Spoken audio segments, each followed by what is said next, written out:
Bienvenue sur Fréquence Jeune Nation, l'émission qui porte la voix d'une jeunesse enracinée, lucide et prête à tout reconstruire. Ici, pas de compromission ni de soumission, la voix d'une jeunesse radicale. Lorsque le système tombera, nous serons là pour rebâtir sur les solides fondations de la nouvelle révolution nationale. Chaque semaine, des débats tranchants, des analyses sans filtre, des invités qui osent dire ce que d'autres taisent. Si vous en avez assez du mensonge, du renoncement, de la soumission, et que vous croyez à la force de la vérité, du courage et de l'identité, alors cette émission est la vôtre. Fréquence Jeune Nation, c'est plus qu'une radio, c'est un point de ralliement. Connectez-vous, montez le son et entrez dans la lutte. Amis nationalistes, bienvenue dans cette nouvelle émission de Fréquence Jeune Nation, l'émission des jeunes nationalistes. Bonne année à tous, que cette année ne soit victorieuse, haut les cœurs. Ce soir, Hilda sera avec nous. Bonsoir Hilda. Bonsoir Bob, bonsoir à tous les auditeurs. J'espère que tout le monde va bien. Je vous souhaite une bonne année pleine de courage et de combat. Jacques aussi. Salut Jacques. Bonsoir Bob, bonsoir à tous les autres participants, à tous les auditeurs. Bonne année à vous tous et meilleurs vœux de réussite pour cette année qui commence déjà sur les chapeaux de roue. C'est moi qui commence déjà à grands chevaux, c'est moins qu'on puisse dire. Salut Bruce, tu seras aussi avec nous ce soir. Bonsoir à tous nos auditeurs. Salut Koba. Salut Bob, salut à tous les auditeurs et meilleurs vœux nationalistes pour 2026. Merci beaucoup, meilleurs vœux à tout le monde. Et alors, cette année commence sur les chapeaux de roue, comme vous avez pu le constater avec la crise au Venezuela, l'enlèvement par Donald Trump de Maduro. Comment est-ce que vous avez vécu ça ? Alors, à vrai dire, Bob, c'est pas vraiment un coup de tonnerre dans un ciel clair, si j'ose dire, car ça intervient finalement dans une permanence géopolitique américaine qui existe depuis la doctrine Monroe. Hein. Je rappelle que le New York Post a parlé récemment de doctrine Monroe, hein, pour parler de l'intervention de Donald Trump au Venezuela. Et cela fait référence à la doctrine Monroe du l'Amérique aux Américains, l'Europe aux Européens, résumé très simplement. Alors à l'origine, pour le petite parenthèse historique pour les auditeurs, la doctrine Monroe, c'est une doctrine de non-ingérence externe. C'est l'idée que les Européens se soucient de leurs affaires et les Américains se soucient de leurs affaires. Or, cette doctrine a évolué vers une doctrine d'ingérence interne, dans la mesure où l'Amérique du Sud, finalement, devient, on va dire, la chasse gardée des Nord-Américains, à savoir des États-Uniens, qui interviennent comme bon leur semble. Hein. Il suffit de rappeler qu'entre 47 et 97, donc en 50 ans, il y a eu au moins 83 changements de régime sous l'égide des États-Unis qui sont intervenus dans les affaires d'Amérique latine. Et qu'à ce niveau-là, en fait, ce n'est pas vraiment une surprise. ce qui est intéressant dans cette opération, c'est que les États-Unis aussi abandonnent, et ça c'est plutôt une bonne nouvelle, cette espèce de prêchi-prêcha qui consiste à justifier des guerres avec des monologues incessants sur voilà, la liberté, ceci, cela. Là, c'était quasiment assumé comme étant une guerre pour obtenir le pétrole vénézuélien. Voilà. Alors, et ça fait la différence puisque les précédentes guerres, enfin des précédents présidents états-uniens, se faisaient toujours, comme par exemple George Bush fils ou Barack Obama, se faisaient toujours sous l'égide de la morale, de la guerre contre les dictateurs violents, souvent avec des mensonges, et étaient beaucoup plus brutales et beaucoup plus sanguinaires. Donc, c'est quelque chose qui est intéressant à noter. Et l'autre chose intéressante à noter, c'est les réactions, bien évidemment, qu'a suscité cette opération, notamment alors, bon, certains ont parlé des réjouissances d'une partie du peuple vénézuélien suite à cette chute de Nicolas Maduro, qui est toujours aux États-Unis, et qui est accusé donc, entre autres, de narco-terrorisme. On en reviendra sur ces accusations et sur leur véracité ou non. ou alors est-ce qu'elles sont exagérées ou non? Donc le problème, c'est que nous avons eu aussi des réactions de réjouissance de gens qui se disent de notre camp, qui ont expliqué qu'en gros, Trump avait libéré un peuple d'un dictateur communiste, hem que c'était très bien, et qui accusait en fait tous ceux qui dénonçaient cette opération, d'impérialisme d'être en gros, des gauchistes ou des imbéciles qui soutiennent, heu, un régime dictatorial. Voilà, on va avoir l'occasion d'en revenir ultérieurement. Je laisse la parole aux autres participants. Alors, ce qui est intéressant dans ce qu'a dit Koba et dans ce qu'a dit Jacques, c'est qu'il y a, je pense, deux critères dans l'analyse un peu de ce type d'événements internationaux. C'est d'une part, il faut repérer je dirais, les lignes de force traditionnelles qui traversent le monde. Donc, Koba a parlé de la doctrine Monroe, que Trump a en effet complètement assimilée, hein. C'est-à-dire la doctrine Monroe aujourd'hui pour même quelqu'un comme Trump, c'est l'Amérique se permet d'intervenir sur tout le continent américain du nord au sud pour satisfaire ses propres intérêts. Donc il y a une ligne, je dirais, traditionnelle qui traverse le temps, et c'est cet impérialisme américain, et notamment cette doctrine Monroe. Et il y a une erreur à ne pas faire cependant, c'est analyser les événements avec une grille de lecture dépassée. Je pense qu'aujourd'hui, la grille de lecture qui est dépassée, c'est la grille de lecture anticommuniste. Depuis notamment la chute du mur de Berlin, la grille de lecture anticommuniste est complètement dépassée. Donc il faut être capable à la fois de ne pas tomber dans une lecture purement anticommuniste, parce qu'en effet, Maduro n'est pas spécialement de nos amis politiques, on va dire, et à la fois être capable de comprendre les lignes de force traditionnelles. En effet, comme l'a souligné Jacques, certains se sont réjouis un peu dans notre camp au sens large, hein. Sarah Knafo notamment s'est réjoui, mais même des personnalités plus, disons, plus proches de nous. Euh, Peut-être certains en partie de la France, mais c'est pas pour critiquer, c'est seulement pour montrer un peu les différences. Mais en effet, se sont réjouis sur la base d'un anticommunisme de la chute de Maduro. Je pense que c'est une grille de lecture un peu dépassée. En parlant de réjouissance, ce que j'ai remarqué, c'est que dans le peuple vénézuélien, ceux qui se réjouissaient beaucoup avaient souvent la peau blanche, nous ressemblaient plus que les supporters de Maduro. Je sais pas si si ça vous a pas sauté aux yeux un peu. Enfin, en tout cas aujourd'hui, par exemple, là, j'ai vu qu'il y a des espèces de brigades motorisées qui se sont constituées. Et, euh, et c'est vraiment des mecs qui ont l'air d'être des locaux, quoi, de l'autochtone plutôt sud-américain, alors que ça vous avait pas sauté aux yeux, vous, que c'était plus des blancs qui se réjouissaient, non? Pas particulièrement. Après, on peut supposer effectivement que ceux qui ont tendance à avoir une mentalité plus occidentale, sans rentrer dans le complotisme, ceux qui ont tendance à avoir une mentalité plus occidentale sont plus attirés par le modèle occidental et donc rejettent quand même le modèle politique de Maduro, qui est quand même éloigné justement du modèle politique occidental. Même si c'est un régime communiste, on peut d'ailleurs rappeler qu'il n'y avait pas de banque centrale Rothschild ou autre, un certain nombre de choses qui maintenaient à l'écart le Venezuela d'un certain type d'ordre mondial malgré tout.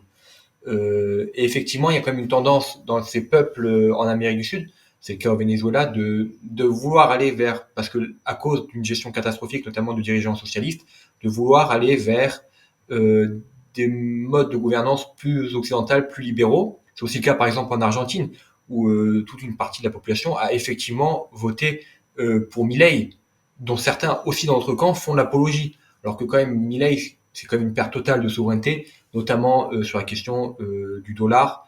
Il va à l'encontre de la dédollarisation, il vend vraiment les atouts de son pays, notamment en termes de monnaie, donc de ce qui est essentiel en termes de souveraineté. Et là, on voit bien pourquoi c'est un ami de Trump d'ailleurs, puisque en se soumettant au dollar, notamment, l'objectif c'est de faire du dollar une monnaie importante en Argentine, hein, pour Milei. Il s'aligne complètement sur les intérêts des États-Unis. Donc on voit bien quand même qu'il y a une mentalité, à cause d'une mauvaise gestion socialiste de ces pays, il y a une mentalité pour aller vers plus de libéralisme et vers des gestions plus occidentales dans ces pays-là, qui est réelle, donc qu'il ne faut pas nier, mais qui ne nous permet pas cependant à nous, en tant que nationalistes français et même en tant qu'Européens, de nous positionner. Jacques, tu as quelque chose à rajouter? Oui, Bruce fait bien de parler de ce côté malsain qu'il y a en Amérique latine, qui a le problème qu'on a chez nous, mais comment dire, en plus spectaculaire, si j'ose dire, c'est le clivage droite-gauche qui n'amène à rien. C'est-à-dire que la gauche va avoir des aspects qu'elle va s'approprier et on va en faire n'importe quoi. Typiquement, le socialisme, au lieu de redistribuer normalement, elle va favoriser le parasitisme de certaines populations homogènes ou de profiteurs. Et quand je dis profiteurs, je parle pas des pauvres, hein, je parle de ceux qui sont assez malins pour, comment dire? Pour, ne pas Pour respecter les spéculer règles. sur cette crise, non?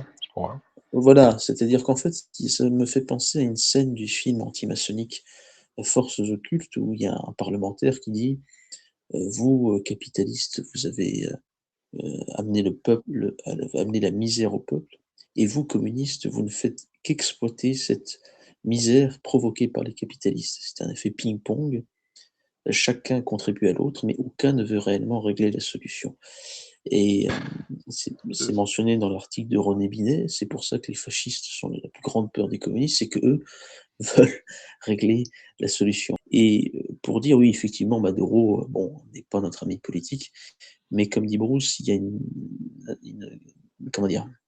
Une grille d'analyse qui est dépassée, qui est, l'anticommunisme primaire et c'est toujours d'ailleurs le problème avec les idéologies anti, se définir pas en opposition à quelque chose et non pas pour une chose Oui, ce que tu veux dire, et c'est que c'est toujours mieux de proposer quelque chose que d'être contre. oui, Merci, bah, merci Jacques. Hilda, Oui, oui. Moi, je voulais revenir sur la façon dont moi j'ai abordé les choses.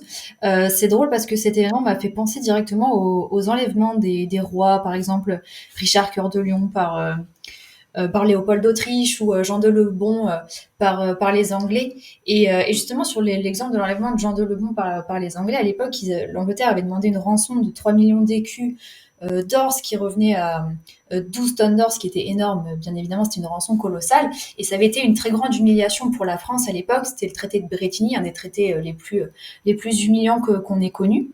Et c'est en fait à cette époque-là que le franc a été créé l'année d'après par l'ordonnance de Compiègne. Le roi avait décidé de créer le franc pour redorer un peu son image royale. D'ailleurs, le franc, ça signifiait que le roi allait redevenir libre. Et c'était un acte très fort. C'était le franc à cheval, d'ailleurs, le roi à cheval, le roi guerrier qui allait reprendre son pouvoir par rapport aux Anglais. Et pourquoi je raconte ça? Parce que bon, de prime abord, ça n'a rien à voir avec l'exemple du Venezuela, mais c'est parce que en fait, ce que font les États-Unis actuellement, c'est un rapport de force, comme on pouvait en trouver autrefois au Moyen-Âge, mais on ne mentait pas à l'époque. On ne disait pas que c'était pour la démocratie, que c'était... non, on assumait tout simplement qu'on était là pour vider les coffres de l'adversaire, et au moins c'était dit. C'était pas cette hypocrisie qu'on connaît aujourd'hui de la part des États-Unis. Mais ce qui est intéressant aussi dans cet exemple que j'ai pris de Jean de Lebon, auquel j'ai pensé assez rapidement, c'est que même si on subit des humiliations très grandes, une guerre économique massive, majeure, on peut toujours se relever. Et c'est ce qu'avait fait le roi à cette époque-là, en reprenant son pouvoir souverain au niveau économique. Rien n'est jamais perdu, finalement. On aurait pu croire qu'après l'enlèvement du roi, la France n'allait pas s'en remettre. Et non, c'est sur cet échec, c'est sur cette ruine qu'on a reconstruit le franc, une monnaie qui a duré pendant 6 siècles et qui a été solide. Donc, ce que je veux dire par là, c'est que la question qui se pose pour nous en tant qu'Européens, c'est de savoir qu'est-ce qu'on fait. Est-ce que on continue comme depuis 1945 à être les greffiers des saisies américaines, sans en profiter d'ailleurs, hein, au passage, ou est-ce qu'on décide nous aussi de reprendre notre souveraineté, à l'image du Venezuela qui a priori ne se laissera pas faire, je pense. C'est plutôt ça notre position en tant que Français qu'on doit avoir, à mon avis. Hilda, tu soulèves une très bonne question qui est justement la souveraineté des États contre un ordre mondialisé et justement cet ordre mondial qui nous bassine depuis des années avec le droit international. Et avec cet enlèvement, avec cet acte brutal de ce début d'année 2026, on voit très bien que les États-Unis ont bafoué ce droit international. Alors, je pense que les États-Unis, qui sont quand même pionniers en termes de nouvel ordre mondial, bafouent le droit international depuis de nombreuses années. Bien sûr, le droit international pour eux n'existe pas. D'ailleurs, il n'existe pas tout court. C'est toujours un rapport de force. Mais derrière ce rapport de force, il y a toujours des mensonges. Là, le mensonge, je pense, qui a guidé cette guerre au Venezuela, c'est la lutte contre le narcotrafic.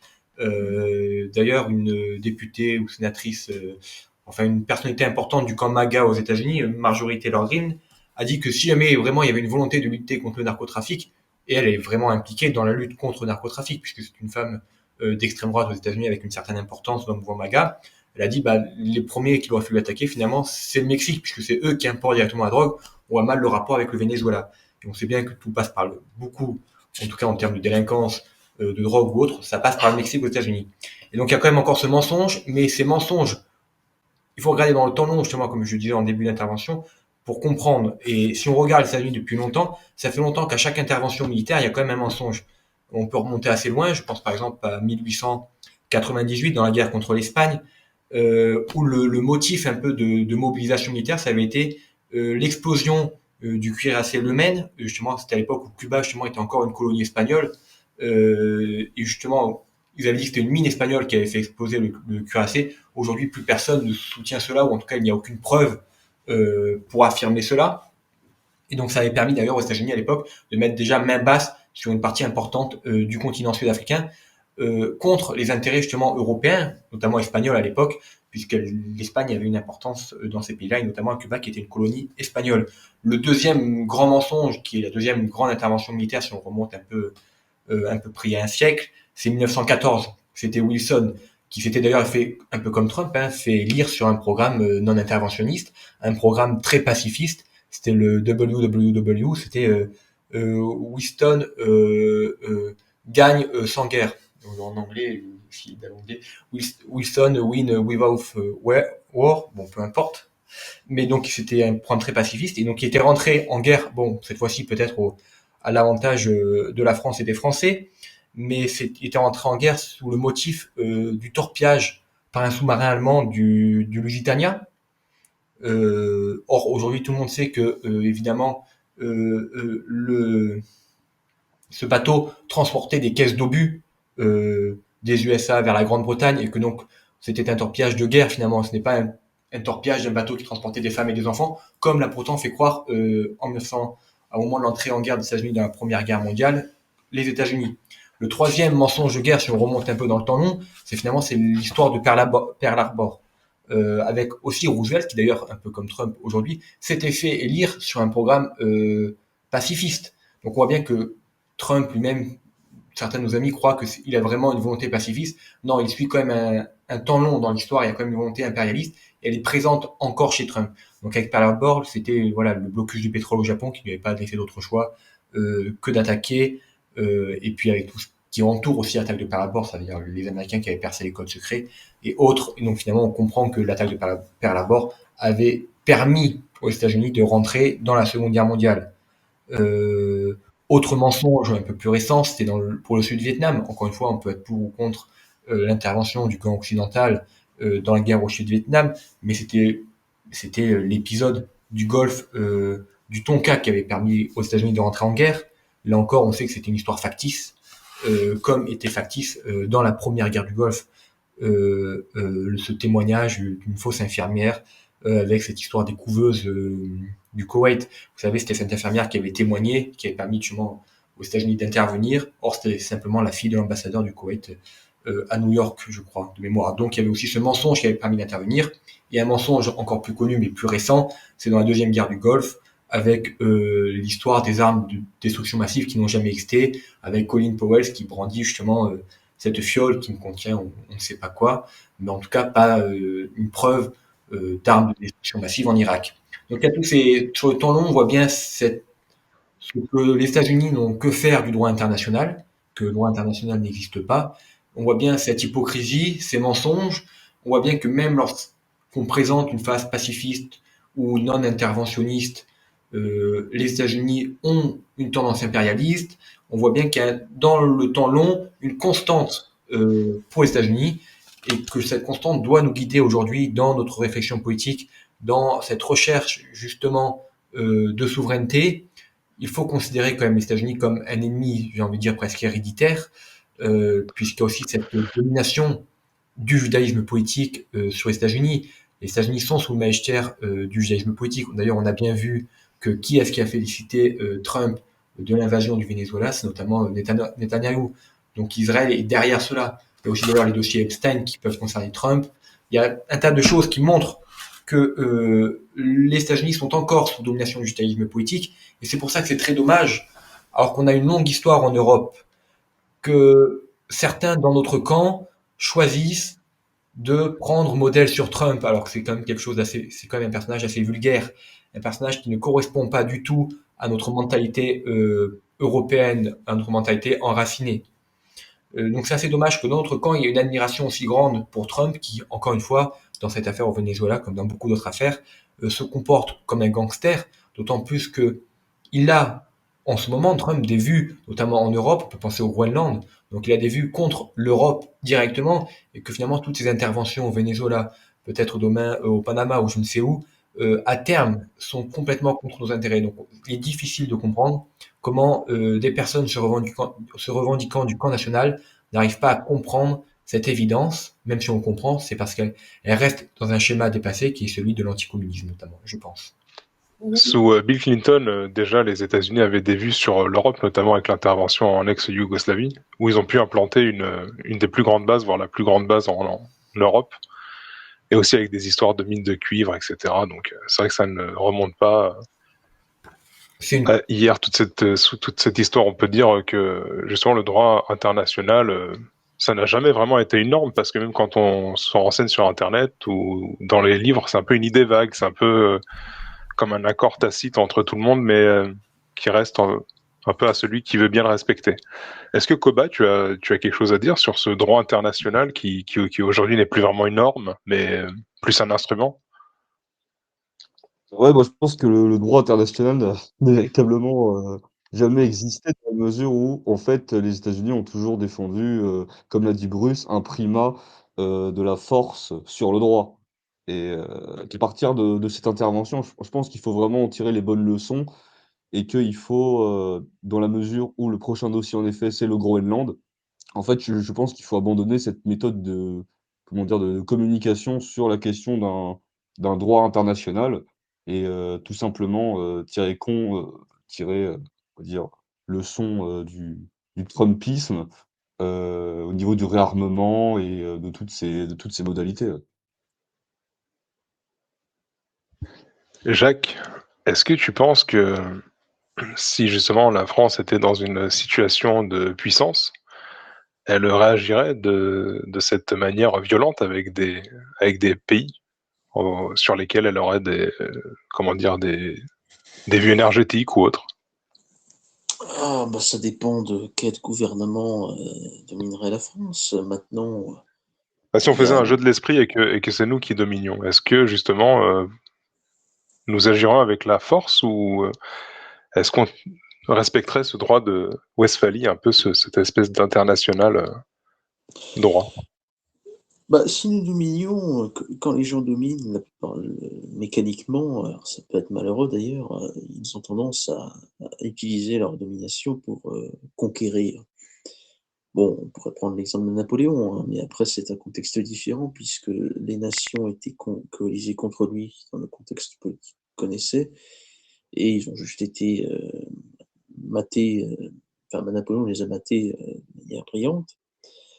Maintenant, le seul exemple que je pourrais prendre où la France, alors je dirais pas qu'elle dominait à l'époque, mais en tout cas elle avait une puissance qui était quand même non négligeable, et que c'était justement pour empêcher l'émergence d'une autre puissance, c'était juste avant la Première Guerre mondiale, où la France, de concours avec l'Angleterre, ont voulu empêcher la croissance inexorable de l'Allemagne, notamment avec son rapprochement avec la Russie, enfin, qui aurait peut-être eu, non, avec l'Empire ottoman à l'époque. Et c'est ça qui a déclenché donc l'histoire du Bagdad-Bad. C'est ça qui a déclenché la Première Guerre mondiale. C'était une volonté, entre autres, hein, il y a d'autres éléments, mais de barrer la route à l'émergence de la puissance industrielle allemande. Maintenant, est-ce qu'aujourd'hui, si demain, imaginons dans le contexte d'aujourd'hui, la France devient la première puissance militaire du monde, et de loin, eh bien, je pense qu'avec la mentalité qu'on a aujourd'hui, il est possible que la France se comporte comme telle. Alors, et en même temps, je me dis, ça dépend avec qui, hein. C'est-à-dire que est-ce que la France le ferait avec des puissances militaires conséquentes également? Parce que les États-Unis, par exemple, en ce qui concerne le Groenland, ça appartient au Danemark, qui est allié, enfin formellement en tout cas, à des puissances comme la France qui est une puissance nucléaire et pourtant Trump, ne se gêne pas pour dire qu'il en a un peu rien à secouer et à la limite, il aurait tort de s'en priver puisqu'en face, les réponses, c'est soit des gens qu'il, condamne pour des mauvaises choses ou des serpillières donc on va pas reprocher à quelqu'un de enfin, les États-Unis sont comme ça depuis très longtemps, c'est vrai. Donc pour répondre à ta question, je dirais que si demain la France, dans l'état actuel des choses, avait la puissance, alors en y réfléchissant bien, bah, peut-être et en même temps, je me dis que vu l'échec monumental de la France en Afrique subsaharienne, peut-être pas, mais en gros, c'est complexe. Mais je dirais la vu qu'elle n'a pas la tradition qu'ont les États-Unis en impérialisme, pas autant que les États-Unis. Donc on va plutôt pencher vers dominer, mais sans volonté de conquérir à outrance et de déclencher des guerres sous faux prétexte. Mais c'est complexe. Est-ce que ça vous dit de participer à ce jeu de l'esprit, Hilda, Alex, Koba? Un peu imaginer si nous étions la première puissance militaire. Oui, moi en fait je pense que, alors, enfin si on était au pouvoir, si c'était un gouvernement en tout cas nationaliste, juridiquement parlant, les relations internationales ne devraient pas être gérées par un droit international nébuleux, mais par des traités et des conventions qu'on signe, c'est-à-dire des contrats finalement de niveau international qu'on signe avec d'autres États et qui permettent de régler nos relations économiques, et toutes sortes de relations avec eux, toutes sortes d'échanges. Ou pas d'ailleurs, et c'est par cette voie-là qu'en réalité, on est censé traiter avec des pays étrangers, parce que c'est un signe de souveraineté. Un contrat, en droit civil, c'est deux volontés de personnes individuelles qui ont une volonté et qui sont capables de contracter, qui concluent ce contrat ensemble. Et bien c'est comme ça que ça devrait se passer au niveau international. Ce sont deux États souverains qui concluent ensemble un contrat. Et après, c'est comme dans un contrat civil, c'est le respect de la parole donnée, et on doit respecter normalement les traités qu'on a conclus. En tout cas, c'est à mon avis comme ça que ça devrait se passer au niveau international, et non pas par ce droit international justement qui est nébuleux, qui est un peu insaisissable, flottant, mouvant pour ceux qui étudient le droit international. C'est une véritable plaie d'ailleurs, parce que voilà, c'est très mouvant, c'est compliqué à capturer, ce sont des grands principes évanescents, et souvent, effectivement, les États-Unis, parce qu'ils sont je dirais presque à l'origine de ce concept de droit international, le manient un peu comme bon leur semble finalement, ce qui n'est pas équitable. Moi, je peux juste ajouter que tout ce qu'on dira pourra être retenu contre nous lors d'un procès au tribunal de Nuremberg. Voilà. Alors, vu que les États-Unis jouent un peu leur dernière carte pour garder un semblant de force, parce que si on regarde, les États-Unis sont en pleine déliquescence quand même dans leur politique intérieure. Il y a beaucoup de tumultes. Alors, vu que l'Europe est vassalisée aux États-Unis, est-ce que son seul espoir est de jouer cette guerre, ces va-t-en-guerre qui partent à l'Est? Est-ce qu'il y a un peu de ça là-dedans? Est-ce que c'est pour ça que Macron, par exemple, s'excite autant sur cette question d'aller faire la guerre à la Russie pour garder lui aussi un semblant de puissance? Macron est un président qui aime bien jouer un peu les gros bras, même si en réalité il n'a pas du tout les moyens d'assumer souvent ses prises de position un peu trop virulentes, qui d'ailleurs font parfois rire la Russie, ou même Trump a déjà un peu rigolé de Macron. Mais oui, c'est bien possible que ce soit pour redonner une certaine illusion de puissance. Je pense que ça tient peut-être même à sa personnalité, à lui-même, plus qu'autre chose, mais je ne sais pas ce qu'en pensent les autres. Alors je dirais que si c'est le cas, si c'est la stratégie, elle est très mauvaise parce qu'elle est contre-productive, puisque d'un côté, heu, l'Élysée va jouer effectivement les gros bras face à la Russie, ce qui n'a aucun impact vraiment sur le terrain. Et de l'autre, la France, il faut quand même le remarquer, n'a pas tellement une réponse enfin, n'a jamais ce comportement avec des pays qui sont réellement hostiles, comme l'Algérie, par exemple.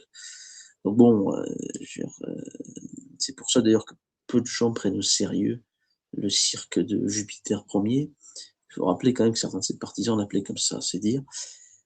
Voilà, qui est, je veux dire, heureusement pour lui que le ridicule ne tue pas, il serait mort depuis longtemps. Et voilà, je pense que si c'est la stratégie qu'il emploie, c'est très mal paré. Non, la vraie raison de l'engagement fanatique pour l'Ukraine de la part de l'Élysée, c'est que, bah, c'est dans les intérêts, hem, du Judapo, hein. Il faut rappeler ce que disait BHL et puis on le voit avec d'autres éléments, hein, les oligarques ukrainiens, Shylock. BHL disait, Israël et l'Ukraine, c'est le même combat. Donc je pense que c'est plus juste un alignement sur des positions mondialistes, sous le magistère du Judapo afin de faire la guerre contre, un axe qui remet en cause l'empire, judéo-anti, qui est global, donc en Ukraine et en Palestine occupée. Voilà. En tout cas, cette attaque contre le Venezuela nous permet d'encore une fois rappeler que le nationalisme n'est pas la haine de l'autre, c'est bien le droit d'un peuple à décider pour lui-même, comme Hilda, tu nous l'as rappelé tout à l'heure, à travers de conventions, de discussions, et non pas d'agressions brutales. Et c'est aussi toujours avoir une coopération, qu'elle soit économique ou culturelle, avec les autres et chacun chez soi. Revenons à nos moutons, revenons en France, vers notre beau terroir. Et comment ne pas penser à nos amis agriculteurs qui en ce moment sont en train de converger vers Paris, au moment même où nous sommes en train d'enregistrer cette émission. Ils ont promis envahir Paris le 6 janvier et c'est depuis le 5-4 janvier qu'ils se préparent, même notamment depuis la Corse, ils arrivent avec des ferries, avec les tracteurs, telle une armée en bleu de travail, avec les fourches, ce qui nous rappelle les plus beaux moments d'un peuple qui vit et qui résiste. Et ce soir, justement, ils sont devant l'Assemblée. Il y a aussi des blocages, j'ai entendu dire, au niveau de l'Espagne, sur la frontière espagnole, où les paysans sont en train de regarder et de mettre de côté les marchandises étrangères pour qu'elles ne soient pour dire aux Français consommez votre terroir au lieu d'aller chercher ailleurs, et tout ça dans un contexte d'accord justement avec l'Amérique du Sud, avec le marché de l'Amérique du Sud, le Mercosur que veut nous imposer Bruxelles à travers von der Leyen. Et bien sûr, nous nationalistes, à travers notre chef Yvan Benedetti, sommes présents sur le terrain, et aussi d'autres comme des chefs de section qui sont là avec les agriculteurs, avec les paysans, et qui les encouragent et les soutiennent. Alors, tu as parlé rapidement des mobilisations des agriculteurs sur Paris. Alors, n'étant pas parisien et étant occupé, je n'ai pas pu y être. Mais je crois que notre ami Koba y a fait un rapide tour aujourd'hui. Et je pense qu'il peut peut-être nous faire une petite synthèse de ce qu'il a pu observer à Paris, s'il le veut. Oui, effectivement, Bruce. Eh bien, alors pour rappel, sous la consigne de la coordination rurale du syndicat, hem, ils avaient appelé les agriculteurs à monter sur Paris. Ils étaient censés arriver le mardi 6, mais ils ont été bloqués dans les Yvelines et bloqués évidemment par les gendarmes, hein, par les chiens de garde de la République. Et ils ne sont arrivés finalement, sur Paris qu'à 3 heures du matin aujourd'hui. Donc ils ont roulé toute la nuit, malgré le froid, malgré la boue, malgré les embûches, et ils ont réussi à trouver du soutien auprès de camarades qui ont notamment réussi à les héberger, en Île-de-France, et ils sont parvenus à faire leur route sur Paris. Ils sont parvenus à se focaliser sur 4 zones, à savoir la zone de la Tour Eiffel, la zone de l'Arc de Triomphe et surtout la zone de l'Assemblée nationale qui était censée être le point de convergence, de toutes les zones, et qui devait, on va dire, rassembler le plus de Français possible. Alors, ce que j'ai pu observer et ce que je peux, on va dire, déduire, de ma participation à ces manifestations, c'est vraiment l'idée que les paysans doivent absolument se libérer de la gangue, que si j'ose dire, on va dire des syndicats, des coopératives et notamment des banques, hein. Parce qu'en fait, il faut le rappeler, les agriculteurs sont devenus des fonctionnaires de la terre. Ils sont devenus malgré eux des esclaves de la dette bancaire, et finalement, finalement, même dans la représentation, dans les syndicats, dans toutes ces associations, malheureusement, en fait, on ne voit plus la liberté, la parole paysanne, on va dire, être, réellement exprimée, et heu et on l'a vu, en fait, finalement, ce soir, avec notamment au niveau de la porte d'Auteuil, car c'était l'une des 4 zones où les agriculteurs étaient censés, faire le siège de Paris. Heu, ils n'avaient pas réussi à passer le barrage, et finalement ils n'ont obtenu que très peu de soutien finalement de la population et des locaux, tout autour, dans leur lutte. Donc en fait, cela montre en fait tout un schéma de repenser, des modalités de l'agriculture, de finalement de sortir de ce schéma de l'enfer, quoi. Jacques, je t'en prie. Alors, bah, déjà, je remercie Koba d'avoir livré, enfin, d'avoir participé à ces manifestations et puis de nous avoir livré ce témoignage intéressant. Alors, ce qui est dommage, c'est que c'était prévisible que ce soit un échec, parce que si j'ai bien compris, bon, bah, ça n'a pas pris. Et il y avait quelqu'un qui en avait parlé de cette, probabilité que ça ne marche pas, c'était l'ancien gendarme Alexandre Julien Brunet, qui disait, que sur Paris, ils sont 50 000 policiers à pouvoir, agir et qui sont en parfaite connaissance du terrain, donc un terrain favorable, avec des armes beaucoup plus puissantes qu'avant, parce que les gilets jaunes avaient fait peur. Alors que quand, il y a eu l'affrontement, dans les campagnes, contre l'abattage des 200 bêtes, parce qu'il y en a une qui avait, la maladie dont j'ai plus le nom là, et Alors, c'est la dermatose nodulaire, ou dans le Gers, oui, aussi, il y a eu un grand mouvement, une grande voilà, protestation. Je le dis, Jacques, merci. une grande résistance.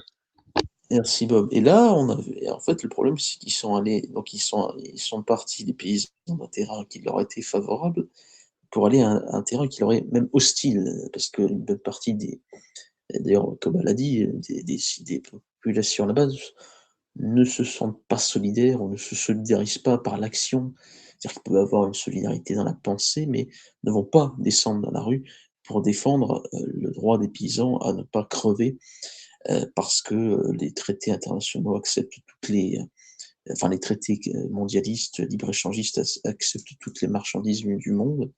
Tu as bien eu raison de faire remarquer que notre chef Yvan Venetti est allé à ces manifestations dans le sud de la France, en Espagne, donc dans le nord d'Espagne, qui a les mêmes problèmes, hein. Les phalangistes le rappellent souvent, il y a un gros problème chez les paysans espagnols également, et je pense en Europe globalement.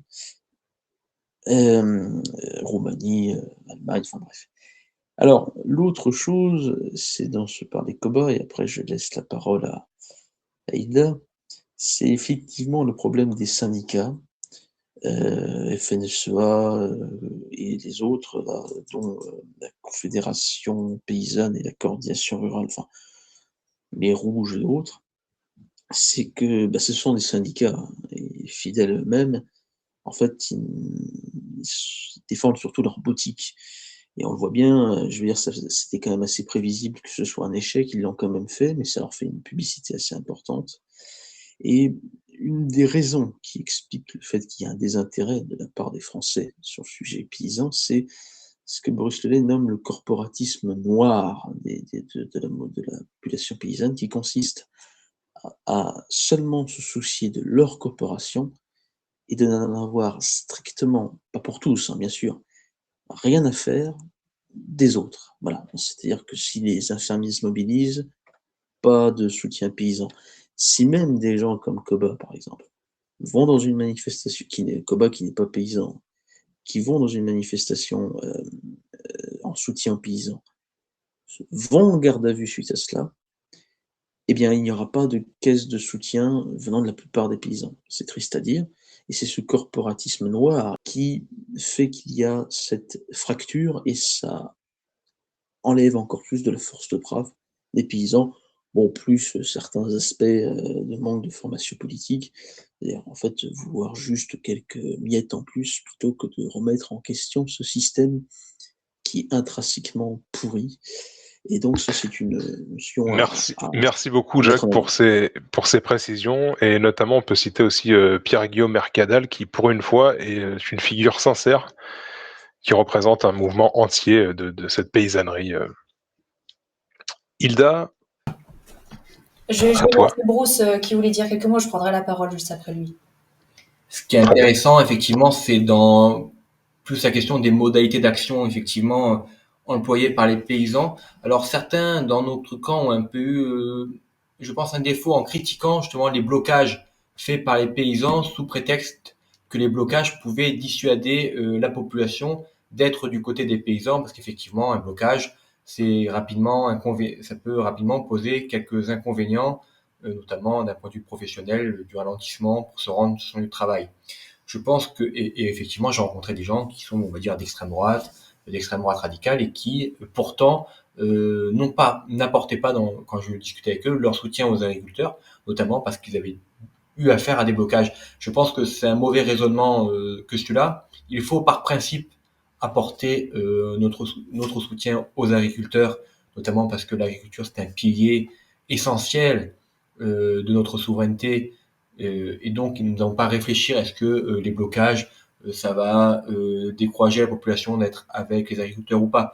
C'est des questions qui sont largement secondaires, et en premier lieu, il faut apporter notre soutien aux agriculteurs d'un point de vue intellectuel, mais d'un point de vue de l'action. C'est pour ça que Coba, par exemple, s'est rendu sur lieu à Paris. Les zones qui étaient d'ailleurs visées à Paris étaient relativement intéressantes, je trouvais. En amont, l'Assemblée nationale, j'aime bien. Ça me rappelle un peu le 6 février 34. On vise un peu quand même le parlementarisme, justement cette soumission du pouvoir, notamment à Bruxelles, cette soumission du pouvoir aux technocrates. L'Arc de Triomphe, j'aime bien. Il y a une dimension un peu patriotique. Ça me rappelle un peu les Gilets jaunes, justement, avec l'épisode de l'Arc de Triomphe. On voit bien c'est pas place de la République, donc même s'il y avait les syndicats, il y avait quand même une dimension un peu populaire, patriotique et sincère qui était intéressante dans les zones qui étaient visées à Paris. Donc il y avait quand même des éléments intéressants dans cette mobilisation, même s'il y avait des syndicats en jeu. Il faudra également, je pense, après cette crise qui va finir par passer, on sent bien que les révoltes sont stériles, seule la révolution est salvatrice. On sent bien que c'est une révolte qui va être stérile. Il faudra donc aussi en tirer, nous, en tant que nationalistes, des conclusions, notamment sur la manière dont les nationalistes ont réussi dans cette crise à s'impliquer, ont réussi à certains endroits ou de manière ponctuelle, à influencer le mouvement. On verra que c'était assez anecdotique, et que finalement, les nationalistes ou les groupes nationalistes ont plutôt échoué. Ils ont réussi à faire quelques banderoles, mais finalement, ils ont échoué à aller au contact des agriculteurs, à aller au contact du peuple réel dans leur démarche. Je pense que ça, il faudra en tirer la conclusion, un peu comme au moment des Gilets jaunes, où finalement les nationalistes étaient parfois restés entre eux, où il y a eu des problèmes et où il y a eu un échec finalement dans cet investissement, et finalement pas réussi à accompagner véritablement le mouvement. Je pense que c'est sûrement dû, mon cher Bruce, à un petit embourgeoisement de chacun d'entre nous qui fait que la barricade, que le fait d'être bloqué nous dérange. Et ça, il faut le combattre au jour le jour. Oui, je pense évidemment, oui. Et puis après, comme l'a souligné peut-être Koba, il y a aussi la question ou Jacques, c'est aussi la question de la mobilisation sur Paris ou de la mobilisation en province. Évidemment, Paris a une dimension très forte, c'est la capitale, mais a aussi toutes les difficultés liées à une mobilisation dans la capitale massive. Voilà, je vais laisser un peu la parole à Hilda. De mon expérience, puisque je connais en fait un certain nombre de jeunes agriculteurs d'ailleurs qui ont à peu près mon âge et qui sont sur des positions très proches du nationalisme, très patriotes, plutôt radicaux. Et c'est assez étonnant parce que de tous ceux que je connais, j'en connais aucun qui s'est mobilisé pour aller à Paris, chose qui m'a un petit peu étonnée sur le coup. Mais en fait, en discutant avec eux, même si évidemment ils partagent en soi l'idée qu'une révolte serait nécessaire, ils sont pas montés dans les manifestations parce que pour eux c'était perdu d'avance, parce qu'ils savent déjà ils connaissent déjà très bien en fait ces syndicats, même ceux qui pourraient être classés plus à l'extrême droite en réalité, et pour eux c'était déjà joué d'avance. Ils savaient déjà que ces syndicats avaient en réalité pour objectif final d'aller négocier. Mais je pense qu'il y a un vrai problème qui ne touche pas d'ailleurs que le secteur des agriculteurs, mais qui touche un petit peu tous les secteurs professionnels en France, qui est celui du syndicalisme, et qu'il y a cette tradition socialiste en France dont on n'arrive pas à sortir, qui est que toute mobilisation, toute manifestation pour les intérêts d'une profession, aujourd'hui, c'est toujours monopolisé par les syndicats et on n'arrive jamais à sortir de cette boucle infernale. Et je pense qu'il faut apporter une réflexion sur comment on pourrait réussir à s'en sortir, puisque ça fait plusieurs fois, comme le disait Bruce, on peut lier ça aussi à l'épisode des Gilets jaunes, qu'on n'arrive pas à sortir de ce syndicalisme qui prend tout de suite le monopole des manifestations et empêche euh, qu'il y ait autre chose, qu'il y ait de véritables effets à ces manifestations. Et ça décourage effectivement même les plus jeunes et les plus radicaux de participer parce que finalement, pour eux, c'est presque un cirque au final. C'est pour ça qu'il faut que les travailleurs ou les paysans, enfin tous ceux qui participent à notre pays, se rendent compte que les syndicats c'est un vrai métier, ce sont des professionnels, et que leur but n'est pas de sortir de la crise. Des boutiques. Voilà, c'est que des boutiques. Et lorsqu'ils comprendront ça, déjà, ça va les réveiller, je pense. En tout cas, Hilda, c'est un vrai plaisir de t'avoir en tant qu'intervenante.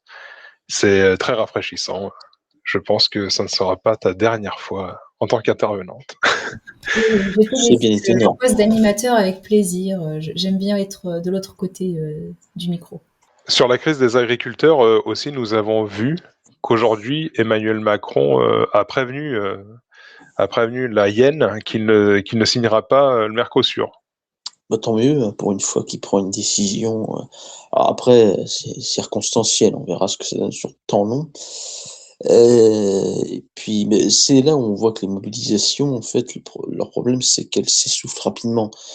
Sur le moment, l'État va dire, va négocier, ne va pas aller tête baissée dans les traités les plus dévastateurs, mais sur le temps long, ça va y aller, quoi. Genre, alors, maintenant, j'aimerais revenir sur un petit point, sur ce que disait Hilda et Bob en partie, sur et Bruce, c'est notre incapacité, enfin, cette situation où les nationalistes n'arrivent pas, ou ne sont pas invités à, comment dire, influencer tout en laissant indépendants ces mouvements sociaux.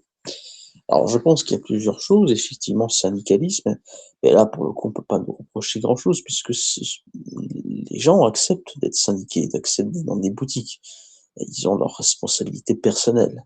Euh, effectivement, alors bon, il y a des groupes nationalistes comme par exemple Mega Machina, que je salue d'ailleurs, qui nous a donné un entretien récemment, qui est très impliqué dans le rapprochement entre nationalistes et, euh, et milieux paysans au point de s'en prendre très violemment à Frontière pour une affaire de non-floutage de visage,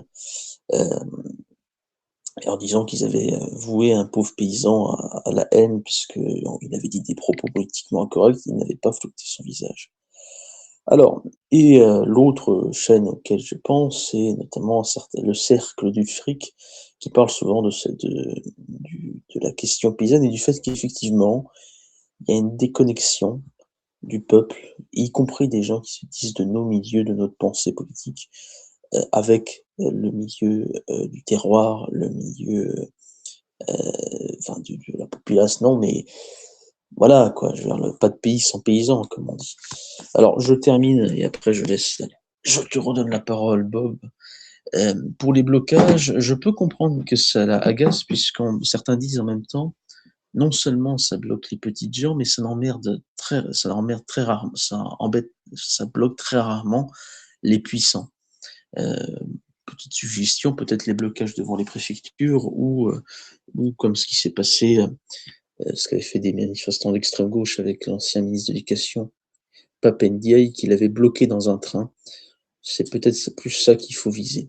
On a vu aussi que ça allait très très loin dans cette crise agricole, où notamment dans la ville d'Osh, et il y a eu des paysans qui se sont fait braquer par la police. Carrément, ils leur ont pointé les 9 mm sur la tronche, enfin sur les tracteurs. et notamment Philippe Friedrich, qu'on salue, le commissaire Doche. Et je voulais passer un petit message aux paysans qui ont un peu une première expérience de la révolte comme ça, de rue, que la police et la gendarmerie ne sera jamais de votre côté. Et il faut oublier ça, parce qu'on a vu des appels des paysans à lâcher les boucliers, à venir avec eux, mais c'est de l'ordre du fantasme. Les seuls policiers qui étaient avec eux sont justement ceux qui n'étaient pas là, qui se sont mis en grève pour ne pas participer à la répression des paysans. Est-ce qu'on peut un peu parler de l'actualité de chacun d'entre nous? Enfin, si, par exemple, Hilda, je sais que le 17 janvier, tu vas donner une conférence à Paris sur le féminisme. Oui, effectivement, le 17 janvier, alors vous savez certainement qu'il y a plusieurs événements le 17 et 18 janvier à Paris. Enfin, si vous ne le savez pas, je vous en informe. Il y a toujours il y a une marche organisée par les identitaires pour la Sainte-Geneviève et à la suite de ça, je donnerai une conférence à nos amis parisiens de l'Amitié Action Française, l'AF de Clément Gauthier, qui m'ont invité à faire une conférence sur le thème féminisme et nationalisme qui sera précédée d'une galette des rois. Et le lendemain, le dimanche, il y a la marche pour la vie à laquelle je serai bien sûr présente, puisque en tant que cariatide, mon devoir m'impose d'être présente dans les grands événements français qui défendent la vie, puisque c'est le combat des cariatides. Donc je serai présente à ces événements, et si vous voulez venir me rencontrer à Paris lors de cette conférence, eh bien n'hésitez pas, ce sera avec plaisir. Nous avons également en Haute-Loire le 17 janvier une galette des rois en présence de Yvan Benedetti, chef du mouvement Les Nationalistes, et Pierre-Marie Bonneau, porte-parole du Front Nationaliste. Je souhaite aussi, en ce 8 janvier, souhaiter une mémoire éternelle à Jean-Marie Le Pen, qui nous a quittés il y a presque jour pour jour, il y a 1 an de ça, presque jour pour jour. Chers amis nationalistes, chers intervenants, merci de nous avoir suivis pour cet épisode, pour cette deuxième saison qui commence. Merci beaucoup pour votre fidélité de l'année passée. Nous espérons que vous suivrez toute l'actualité nationaliste sur Jeunes Nations. N'hésitez pas à consulter notre site, lire nos articles. Et d'ici là, haut les cœurs!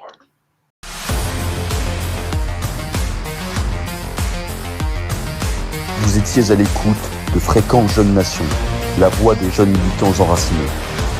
Pour écouter toutes nos émissions et suivre nos communiqués, rejoignez notre canal Telegram officiel, @Fréquence Jeunes Nations. À partir de ce canal, vous pourrez également rejoindre notre groupe de discussion où vous pourrez laisser vos messages vocaux, questions, suggestions, critiques bienveillantes. Certains messages seront sélectionnés pour passer à l'antenne et nos militants y répondront dans les prochaines émissions. Faites entendre votre voix, participez, engagez-vous. À très bientôt sur Fréquence Jeunes Nations.